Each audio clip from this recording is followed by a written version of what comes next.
Brattleboro Gallery Walk goes virtual. Where are we? We are at Cy Silver Gallery, West Brattleboro. You know, I've been by here, but I've never been in here, so it's pretty exciting for me. I'm embarrassed to say the same, but I'm excited to be here for the first time, and I think it's kind of cool that this program has enabled us to do that. Well, whose work is this? This is the work of Rodrigo Nava. He is a sculptor who works in steel. I believe it's steel, inflated steel. Feels like a balloon, but it's weighted like a metal object and rusty like a metal object, so it has that interesting juxtaposition. You're watching Virtual Gallery Walk.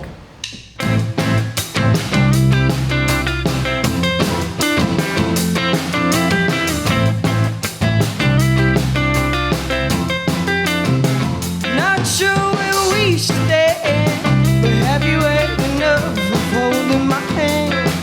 'Cause lately your love ain't shining through.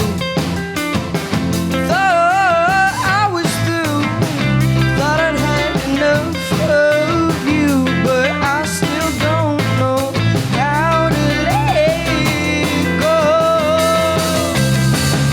Say it's hard to be living with loyalty.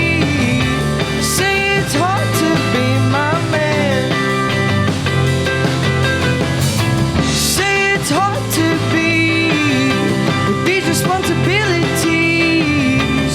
What don't you understand?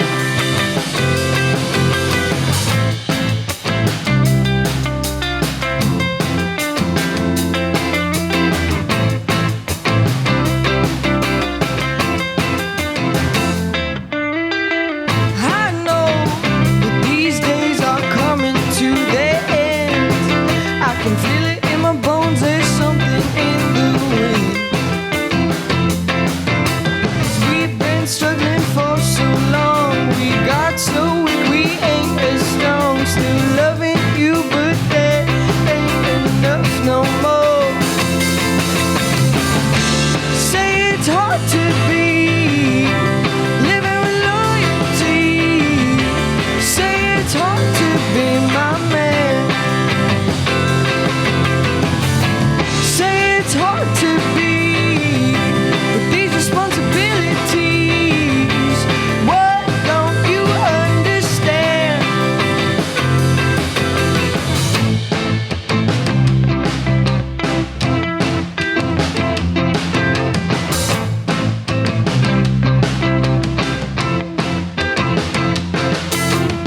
I think I'm ready, I want some more.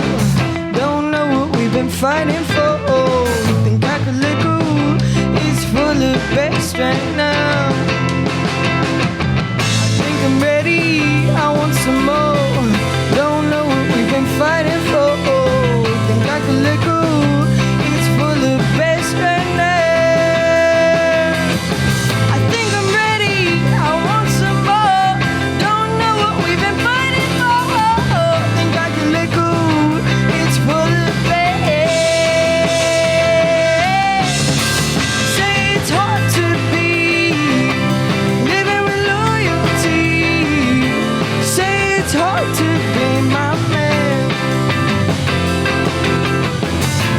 Say it's hard to be with these responsibilities. What don't you understand?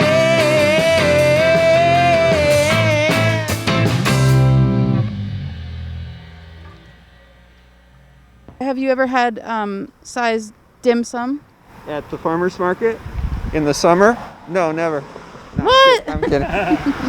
Great. But you can get it here as well, right? Yep, they do curbside. Curbside pickup. Yep. I'm Cy Silver. I'm the co-founder and director for this CX Silver Gallery. And I'm also artist and teacher. So all my life is doing art and enjoying being in the art world. I think I pronounced it wrong. I always think that it's Cy Silver for some reason, but it's CX Silver Gallery. Is that right? Yeah, CX Silver Gallery. The X is for she, X-I, that's her maiden name. Sai She. I'm Yes. Adam Silver, so I'm partners with Sai with this. Sai is the owner, chef, and founder, and I guess if she's the CEO, I'm the CFO, and collaborate, and I also edit and publish our work, our books on art and artists. This is Nye. Hello. So I've been with the gallery since 2014 when I had my 50th retrospective show, a show of 50 years of my work. And you do, what kind of work do you do? I've read about your work and I've seen your work for years, but how would you describe it? Oh my goodness, well, words get into it a lot because I am a poet and have been all my life. For instance, these, which I call calligraphies, but that's with my tongue in my cheek because they are stenciled. And that is a quote from a play by Gertrude Stein, which was called What Happened. And it says, messages are received all the time. They win. You judge, they win. I'm not sure that's true, but I was feeling it strongly at the time. I think if you get into judgmentality, then nobody wins.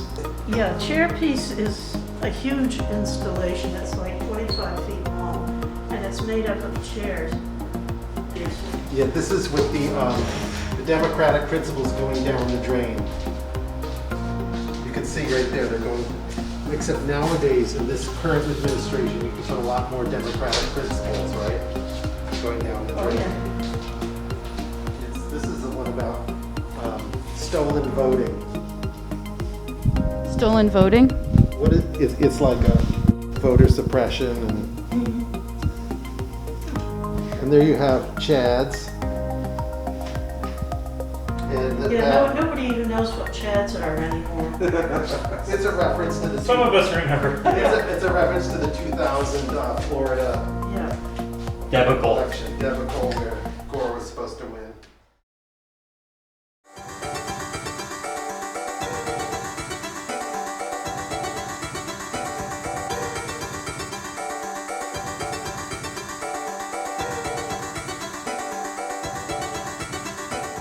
So Fluxus is a Movement, movement that I have been part of for years.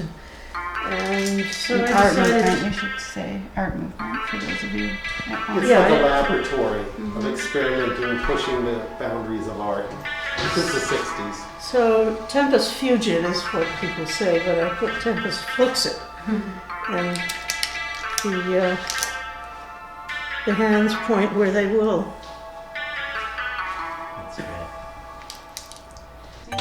This was in a bank window showing dividends, and I said, I bet I could get a haiku on there. And so I wrote down the name of the company and called them up, and they said, sure. You get 117 characters.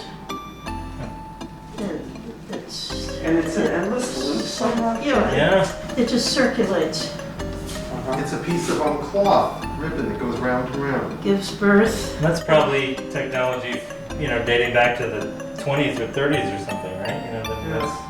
That's And right here are two other pieces which are over 50 years old. These are both amazing installations from the 60s. They were from my first show. Yeah, this is called Defrost the American Flag and Dinner Service. This has been shown all over the place, including like Europe and everywhere. I found this little piece of steel tape on the ground, and I mounted it, and it says, Failure to measure up. that's right, failure to measure up. Yeah, I called it. I love it. You're such a word-based, your humor and your sensibility is So I was thinking of that as many times in my life it was autobiographical. Do you know that most of the men who saw it thought it was about their privates? I can imagine, yeah. Wow.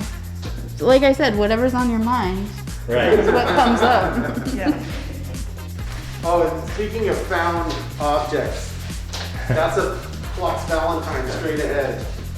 Yes, I was packing to move and I had an old douchebag. And I said, I don't use this anymore. I was about to chuck it. And then I saw that the hose made a heart. And then there was Cupid's arrow coming out the bottom. So I just put press type on it. Yeah. Made it into a Valentine. I think that's one of my all-time favorites.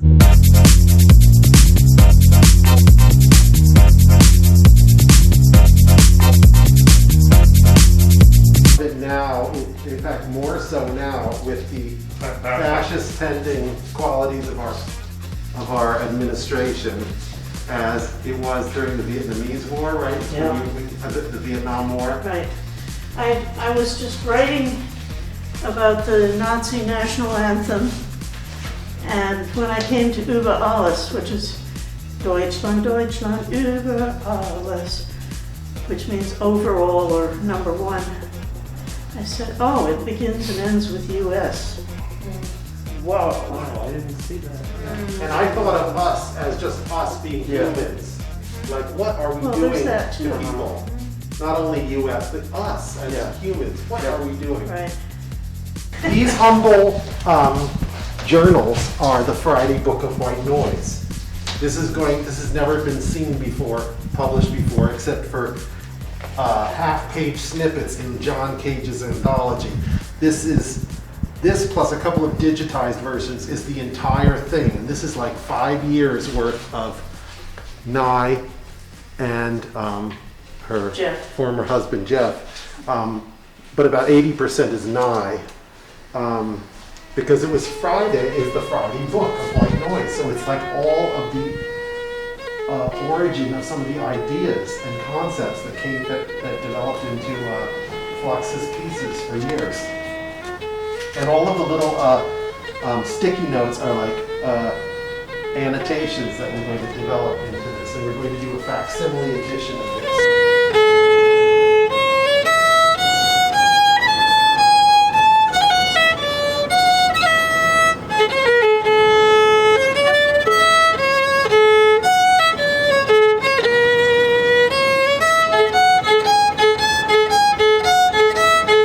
To play, so I taught myself.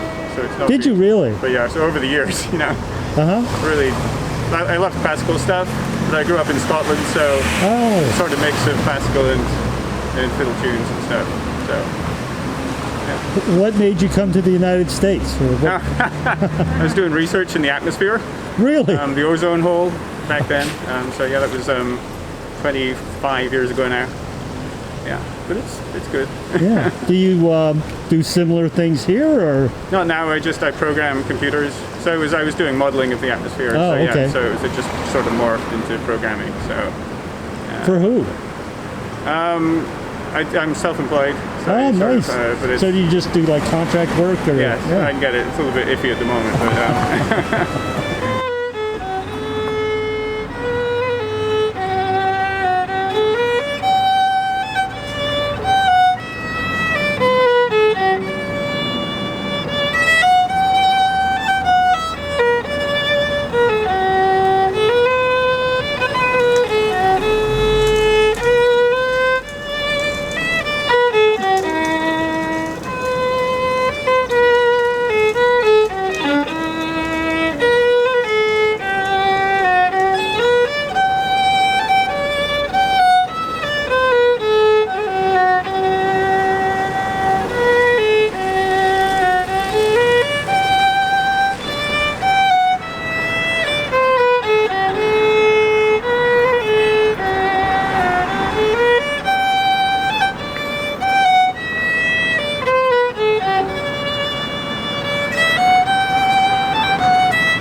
are here at our next location, the River Gallery School of Art. Welcome. We are River Gallery School, Gallery 34. This is Lydia Thompson. She is the artist exhibiting in Gallery 34. I started making this work after I took a workshop with the artist Paul Bowen, where we use walnuts from his tree to pound and make into walnut ink. And I began actually with this piece. I just was on my deck one day, and a friend, Susan Osgood, had given me some of this interesting paper, and I just started drawing a geranium that was growing there. And I was intrigued by the way the ink was working and the way it was resisting and soaking in interesting ways. So I just started to get very intrigued with the material and how I could draw with it and erase with it and paint with it. And from there, I've just started exploring I started with a lot of field and garden plants. This is Joe Pyeweed. And we just go out and pick something and bring it back in and start drawing it and then painting it. And I've just had a lot of fun exploring what the ink does, scratching it off and putting it on. What kind of differences have you noticed between the walnut ink and other inks that you might have used before that? Well, it's not permanent. So I'm able to take it off. Like if I put a drop of water on it, I can lift it, so I can get back to light, so I can bring light back in, which is one of my favorite parts of it. And I can evaporate it and get it really thick and almost gooey, and then get really dark with it.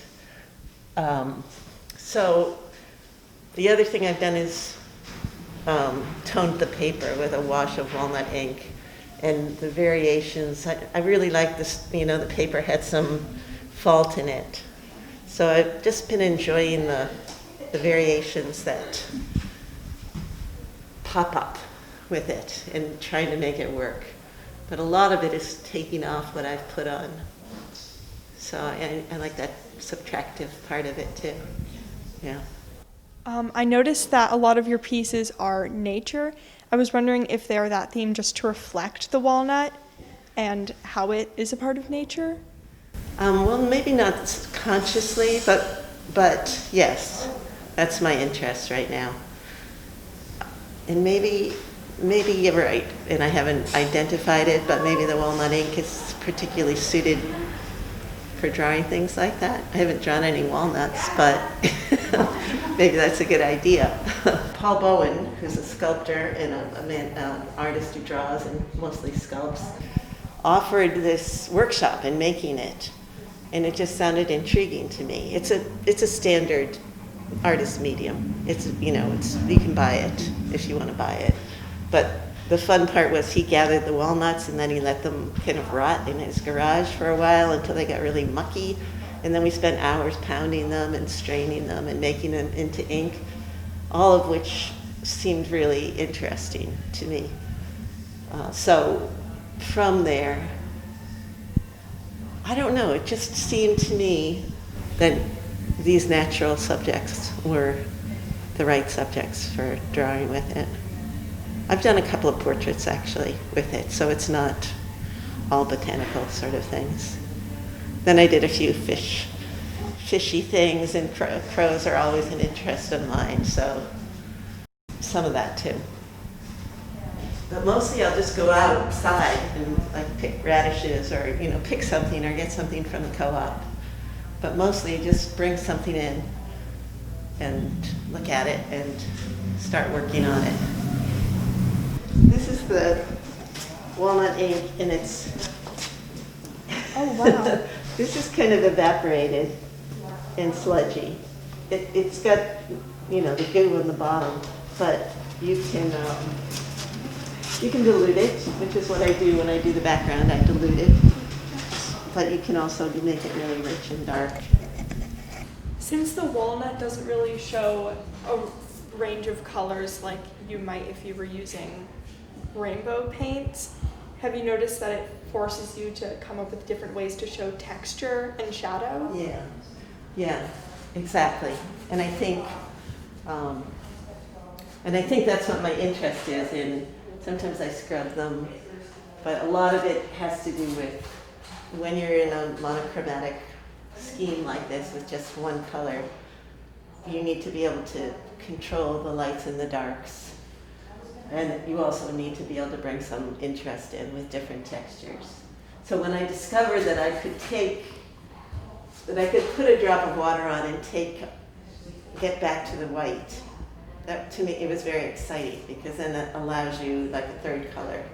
You have the base color and the dark color and the tones in that, but also to be able to get back to white felt exciting to me to be able to bring that light and life back into the drawings occasionally, yeah. But it's different, you know, I call them drawings, but I do them with a paintbrush. I don't know if they're drawings or paintings, they have the quality of drawings, I think. But they're kind of painterly too. Thank you. Okay, Thank you so much. Shonan, Frederick. Thank you.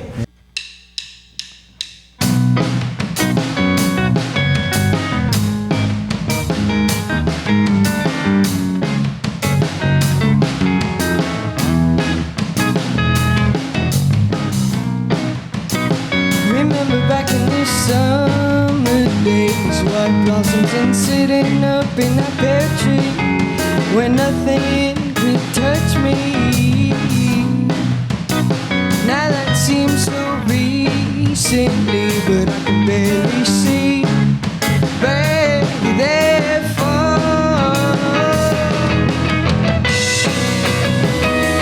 That was so long ago, always feeling like it goes by so slow.